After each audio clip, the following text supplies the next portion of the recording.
Good morning my friends and students. আজকের ক্লাসে তোমাদের স্যান্ডপেপারের উপরে একটা ড্রয়িং করে দেখাবো। আগের ক্লাসেও তোমাদের দেখিয়েছি একটা ল্যান্ডস্কেপের উপরে। আজ তোমাদের একটা ফ্লাওয়ার ভাস করে দেখাবো।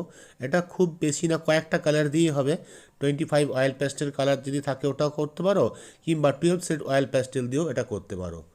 ঠিক আছে, এটা খুব সুন্দর ইজি ড্রয়িং। আর একটা হোয়াইট পেন্সিল লাগবে, হোয়াইট পেন্সিল দিয়ে প্রথমে এঁকে নেবে।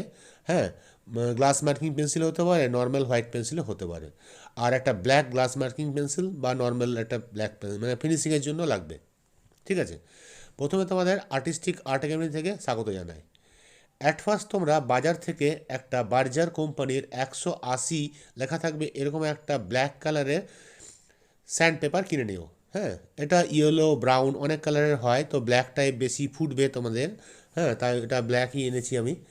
ব্ল্যাকের উপরে প্রথমে হোয়াইট পেন্সিল দিয়ে, দেখো একটা হোয়াইট পেন্সিল, হোয়াইট পেন্সিল দিয়ে হালকা একটা স্কেচটা করে নাও, একটা ফ্লাওয়ার ভাস এবং ফ্লাওয়ার।